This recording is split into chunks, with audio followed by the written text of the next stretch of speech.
Civil सेवा परीक्षा की प्रतिष्ठा हमारे देश में इतनी अधिक है कि अक्सर एक सिविल सर्वेंट को देखकर हम ये मान लेते हैं कि वो बहुत ही ब्रिलियंट स्टूडेंट रहे होंगे। और इसमें कोई दो राय नहीं है कि यूपीएससी क्वालिफाई करने वाले लोग बहुत ही वेल इन्फॉर्म्ड और बहुत ही मेहनती होते हैं। लेकिन आप ये जानकर चौंक जाएंगे कि हर साल सिविल सेवा पास करने वाले लोगों में ज्यादातर अपने स्कूल के दिनों में एवरेज स्टूडेंट थे ये लोग। तो इसका मतलब ये कि यूपीएससी क्वालिफाई करने के लिए ये जरूरी नहीं कि आप कोई ब्रिलियंट स्टूडेंट रहे हो। अगर आप भी एक एवरेज स्टूडेंट हैं तो परेशान होने के बजाय आज का वीडियो आप ये जरूर देखिए। नमस्कार, स्वागत है आपका प्रभात एग्जाम के यूट्यूब चैनल पर। ये कैसा प्लेटफॉर्म है जहां आपको मिलती है सभी कम्पिटिटिव एग्जाम से जुड़ी महत्वपूर्ण जानकारियां जो आपको किसी भी एग्जाम में सफल होने में काफी मदद कर सकती हैं। तो अगर आप हमारे यूट्यूब चैनल पर पहली बार आए हैं तो हमें लाइक कर लें, जरूर सब्सक्राइब जरूर कर लें और हमारे लेटेस्ट और वीडियोज और अपडेट सबसे पहले आप तक पहुंच जाएं, इसके लिए बेल आइकॉन को प्रेस करना ना भूलें। तो आइए शुरुआत करते हैं आज के वीडियो की जो है, क्या एवरेज स्टूडेंट भी आईएएस बन सकता है? Successful people don't do different things, they do things differently. यानी सफल होने के लिए आपको कुछ अलग करने की आवश्यकता नहीं है, बल्कि आपको काम को अलग अंदाज में करने की कला आनी चाहिए। तो इस थ्योरी को जब आप समझकर उसे अमल कर लेंगे तो आपकी सफलता की कहानी उसी समय से शुरू हो जाएगी। तो अगर आप एकेडमिक आपका जो बैकग्राउंड है वो साधारण है या आप कभी आपने क्लास में टॉप नहीं किया, तो इसका मतलब ये कतई नहीं हुआ कि आप आईएएस अधिकारी नहीं बन सकते। जरूरत तो है बस अपने लाइफस्टाइल में थोड़ा सा बदलाव और ढेर सारा डिसिप्लिन इंक्लूड करने की। तो यूपीएससी का पाठ्यक्रम बहुत ही विस्तृत है और इसे पूरा करने के लिए समय की जरूरत होती है। अगर आप यूपीएससी की तैयारी करने की सोच रहे हैं तो सबसे पहले अपने लिए समय का आंकलन कीजिए। पूरा सिलेबस ध्यान से पढ़ें और समझें, फिर ये अंदाजा लगाएं कि इसे पूरा करने के लिए आपको कितना समय चाहिए, कितना वक्त चाहिए।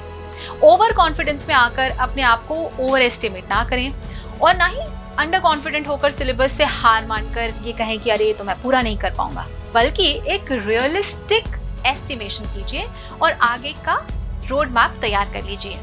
यूपीएससी के सिलेबस को छोटे छोटे पार्ट्स में डिवाइड कर लीजिए और एक पार्ट पर फोकस कीजिए। अपने लिए छोटे छोटे टारगेट सेट कीजिए। ये आपको बड़े गोल को अचीव करने में बहुत सहायक होते हैं। इसमें कोई शक नहीं कि यूपीएससी का सिलेबस बहुत बड़ा है, लेकिन यदि आप डिवाइड एंड कॉन्कर की स्ट्रैटेजी से काम करेंगे तो आप इसे आसानी से पूरा कर सकते हैं। तो पढ़ते तो सभी हैं, लेकिन जो पढ़ा है उसे कितने अच्छे से लिख पा रहे हैं ये भी आवश्यक है। तो इसके लिए जरूरी है आपकी राइटिंग प्रैक्टिस। तो पढ़ाई करने के बाद जमकर आंसर्स लिखें और खूब मॉक टेस्ट दें। हालांकि ऐसा प्री की तैयारी हो जाने के बाद ही करें, वरना जब तक फैक्ट्स याद नहीं होंगे तब तक मेंस के आंसर्स में लिखना क्या है उन्हें चेक आप कैसे कराएंगे। इसलिए प्री की तैयारी के बाद मेंस के आंसर लिखें। पहले केवल आंसर लिखें और जब थोड़ी प्रैक्टिस हो जाए तो पूरे पेपर सॉल्व करें। तो पिछले साल के पेपर देखें, मॉक टेस्ट दें और उत्तर लिखकर देखें कि कहीं कोई कमी तो नहीं है, और अगर आपको कोई कमी दिख रही है तो उसे समय रहते जरूर दूर कर लें। तो वो कहते हैं ना, नो पेन नो गेन। ये कहावत हमेशा अपने दिमाग में रखें।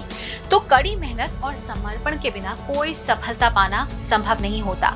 आपको सफलता के लिए अपनी सुख सुविधा के क्षेत्र से बाहर निकलना होगा, अपने कंफर्ट जोन से बाहर जाना होगा और अपने हित के लिए आवश्यक कदम उठाने होंगे।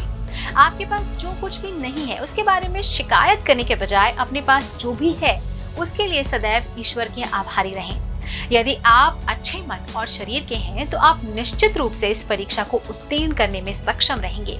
आपको केवल सही दृष्टिकोण और आत्मविश्वास की आवश्यकता है, इसलिए हमेशा सकारात्मक और आदर्शवादी रहें। आप अपने मकसद को पूरा करने की जिम्मेदारी लें और आज को कल पर टालने की प्रवृत्ति जो होती है उससे बचें। ये हमेशा ध्यान रखें कि सफल व्यक्ति खुद पर नियंत्रण रखते हैं और महसूस करते हैं कि वे केवल अपने परिणामों के लिए जिम्मेदार हैं। इसलिए खुद को परीक्षा तैयारी के लिए एक पूरा दिन, एक पूरे हफ्ते और पूरे महीने तक ऑर्गेनाइज करके रखने के लिए एक प्लानर का इस्तेमाल करें।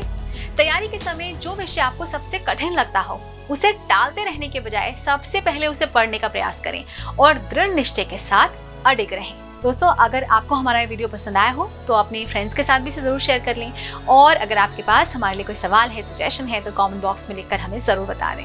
तो जल्द ही आपसे फिर मुलाकात होगी एक नए टॉपिक पर, एक नए वीडियो के साथ। देखते रहिए प्रभात एग्जाम।